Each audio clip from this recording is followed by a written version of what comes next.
In this video, let me attempt to sort out some of the essential vocabularies that you need to know in order to get a better understanding of the drama Love and Destiny.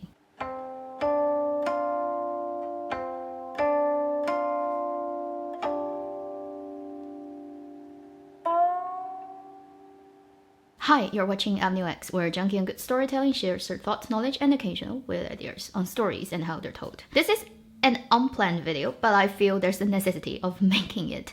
If you've been following my channel, you know I'm just like really infatuated with Love and Destiny, Chen Xiyuan, because of the great acting, mostly, from this drama. And I've started to look at the English translated version on Viki. I haven't really watched the YouTube version, so I'm not sure who is doing the translation of the subtitles and stuff. So far on Love and Destiny, there's only been 8 episodes that's being subbed, and I've looked at about 4, and I've spotted quite a lot of mistakes. And I feel it's necessary, actually, to sort out the vocabulary so that you can actually understand the drama and not mistaken things for others. Before I go into it, though, I want to make it very clear that this is not meant to bash anyone. Any subbers out there doing it for free, it's a lot of work. It's very, very time-consuming, difficult. I've done subbing, okay, previously for other things. The time coding thing and also just translating and typing it out is like very hard work. It just doesn't get its recognition and also payment, mostly. It's literally 为爱发电, because I am a 为爱发电 person as well, so this is not meant to bash anyone. But I think some of the mistakes would really affect your understanding, so here are a couple of things first that I've spotted that I want to correct. Then I'm gonna talk about a couple of things if you want to go into Chinese fantasy, 仙侠, that type of mythology story, the vocabularies that would really help you understand who is who and what is what. So first, a couple of mistakes that I've noticed right from the first episodes onward, such as the year 200,000 years gets translated into 20,000, which is you just at 1/10 somebody's cultivation time. He's not gonna be very happy, and he controls thunder, so I'm just saying. Also, I noticed the mistake of 末将13, which is understandably, if you're not from China and you're not very, I guess, well sort of learned in history or just in general the culture, then you might miss that. So when Shenzun Wen Jiuchen came back to his residence for the first time after 50,000 of years of freezing in a freezer, basically, the person that greets him at the door is 13. This time a woman, used to be a man. If you watch the drama, you know why. And she said 末将13, and I saw the translation, which literally typed out the subtitle 末将13, and I was like, okay, that needs to be explained. When she said 末将13, her name is 13. Like most of the characters in the drama, they don't have surname, they just have their name. 13 means 13, so that's literally her name. Her name is 13. It comes from her older name, which is 石山, which is Stone Mountain, so a man's name that's kind of morphed into a woman's name. 末将 actually is her own degrading way of calling herself in front of somebody who is much superior. So she used to serve under the god of war as an officer fighting. So 末将, 末 means the ending of something, like the end of a twig. So the tiniest, the thinnest thing, right, at the very end. So this is like, I am a junior officer. 将 can mean anybody who is leading any number of people fighting. So if you are a leader in a troop, you can be some form of 将, depending on how big or how small, right, your troop is. So she's saying this very minor officer, 13, greets my previous superior leader. That's what she's saying. It's not her name. Her name is not 末将13. Her name is 13. In this drama, you'll see a lot of people calling themselves by their own sort of title, because that's a very common thing in traditional sort of Chinese culture when you greet people in very formal occasions, or not even formal occasions, to call each other by their sort of officially recognized positions or title. Then there's a translation mistake about what Lingxi is, which they translated into Phoenix, which is a problem, and I'll explain it at the end of this video as a last thing, because I need to talk about her and also talk about Jiuchen's original form together. So I'll leave that to that, but she is not technically a phoenix. Now I want to talk about the ranks of gods in this drama. That is actually very important, and it gets translated in ways that doesn't help you understand it. Now, first I have to explain a couple of things. If you've been watching The Untamed, there's an episode where Lan Qiren asks Wei Wuxian what are the differences between this, and he explained it very well. If you watch that, then you get a better understanding of how these sort of supernatural beings actually are understood in Chinese traditional mythology or culture. There are 妖怪, 魔鬼, 仙, 神, okay? So I'm just picking a couple of very high frequency word that you will come across if you watch this type of drama. Let's start with 妖. 妖 is a form of being that actually comes from animal. So if you are a rat, a rabbit, a fox, any animal, non-human, that through cultivation starts to gain power, have the ability to transform into human, you are a 妖怪, is something that is inanimate, like a table, a chair, a bottle, that through cultivation somehow gains human form and an ability to think and, become sentient. That makes you a 怪. If you are a human and you do something really bad and you become kind of a demon, like you have this power, but it's the bad power, you are a 魔. So it's like evil or demon or devil, that type of word in sort of equivalent in English. If you are a human and you die, then you're a ghost, which is 鬼. So 妖魔鬼怪, like these things, the 4 characters means these different 4 things. Then we have 仙 and 神, who are the sort of powerful, superior, better version. 仙 and 神 often in current Mandarin comes together as one word, 神仙, because modern Chinese tend to have 2 characters word. So words are mostly 2 characters, whereas traditional Chinese often have single character word.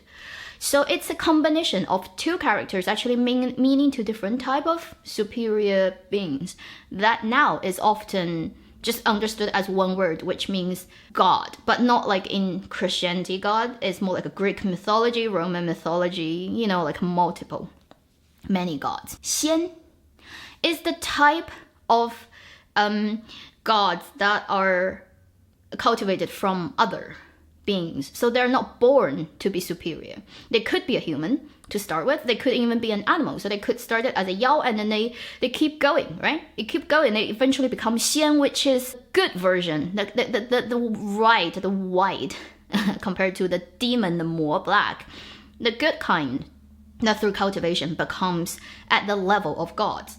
So in the drama, you would see, for example, Hua Yan is a human who becomes a 天仙. So she basically moved from human to 仙 by cultivation. And 神 would be more like you are born to be a god. So at the moment you were born, you're already sort of better, higher than the rest of the beings. It's like hitting the genetic jackpot in the mythology sense. Understanding that will help you understand the ranks of the gods in this drama.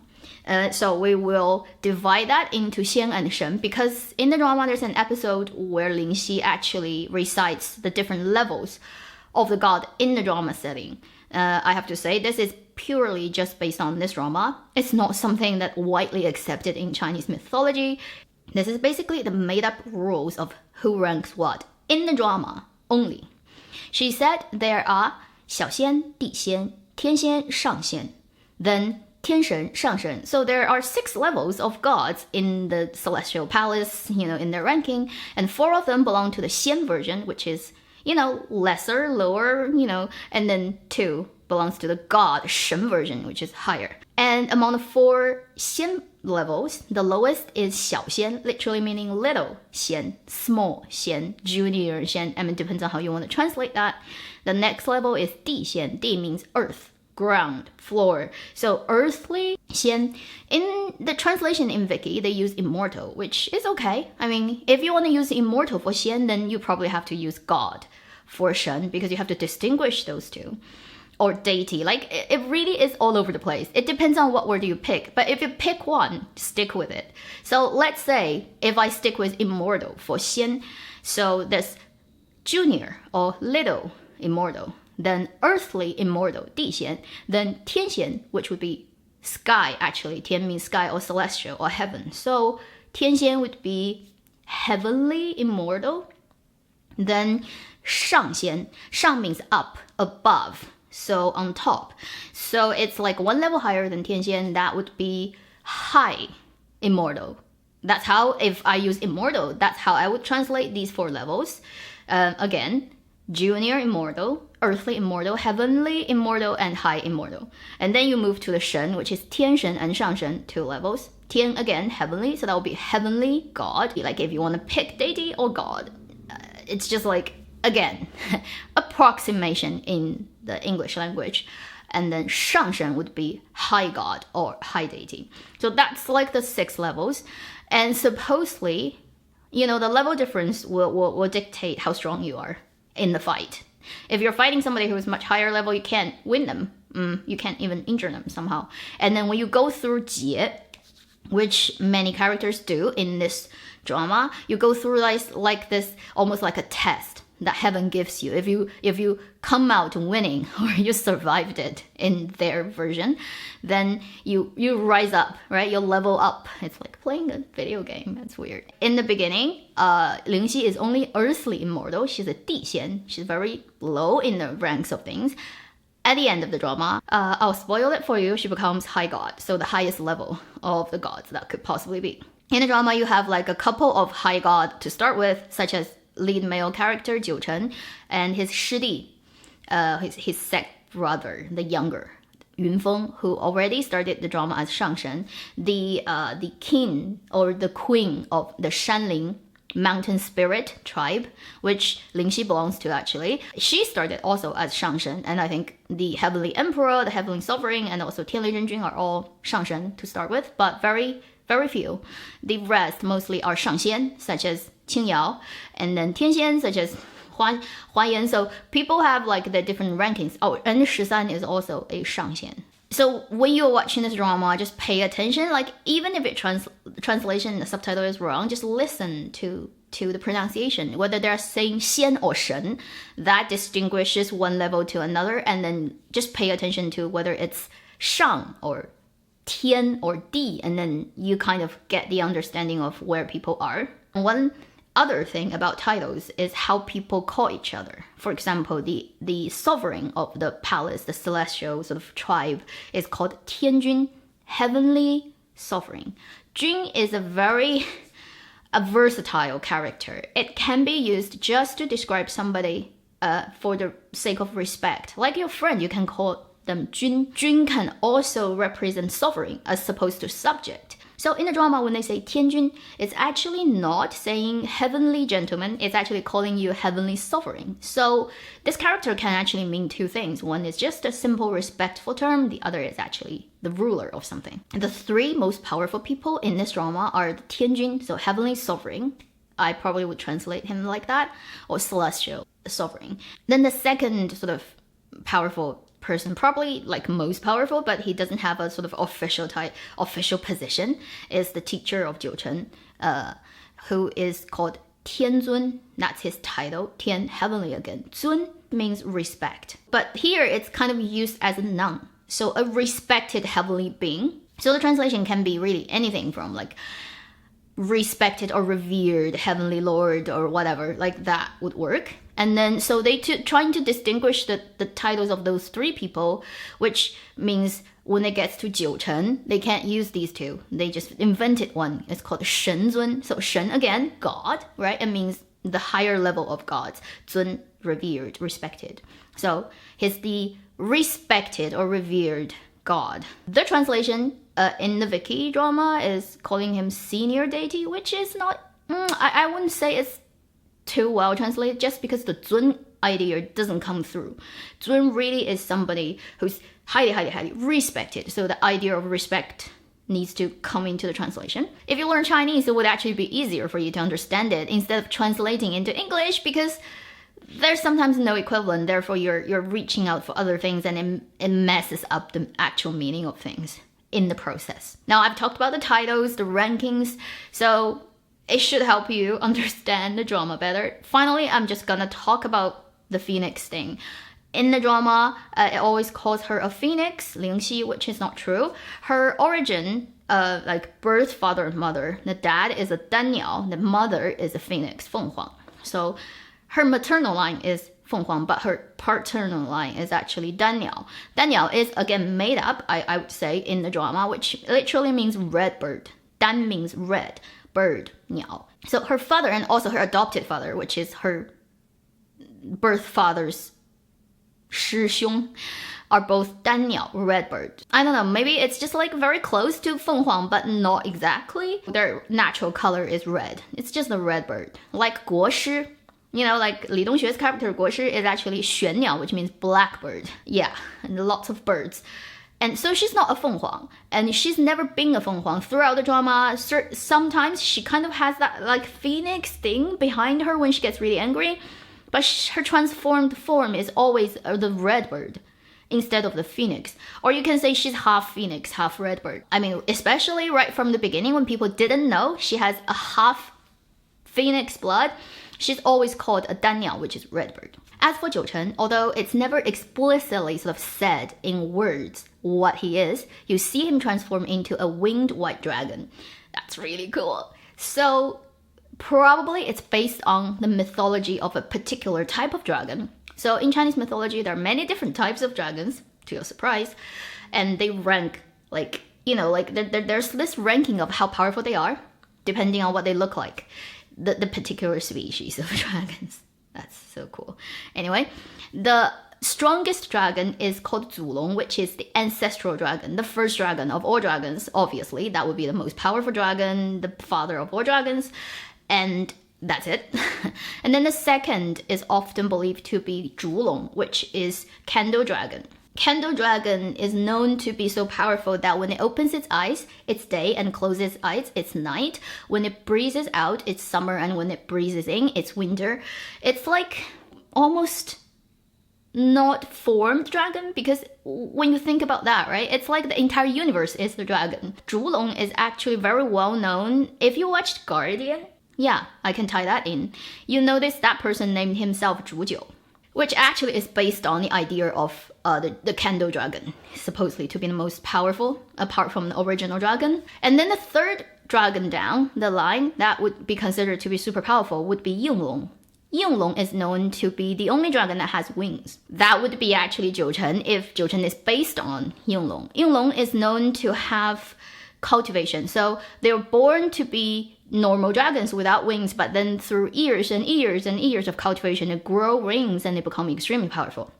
So 应龙 would be the third most powerful type of dragons. That would be what 九成 is if they actually based this on the traditional mythology, although the drama never explicitly explained any of that. But that's like the side thing that I find very interesting and want to share with you guys.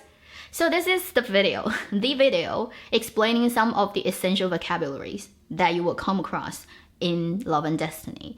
That has origins in Chinese mythology, obviously has its own sort of logic within the drama that's made up by, you know, contemporary people writing scripts. Hopefully this video has been helpful, and thank you for watching Avenue X. I'll see you in my next video. And meanwhile, obviously, watch dramas. Have fun, watch dramas. I hope watching dramas is not as arduous a task as it is for you, I suppose for me, because I have a debt of dramas I haven't seen piled up that high, and I don't even know whether I can actually get through to it by the end of the year even. I'm so behind on reviewing so many things. I'm so sorry. This is just one person's team. Only that many hours in the day and that much brain power to actually think about a million things at the same time. Thank you. I'll see you.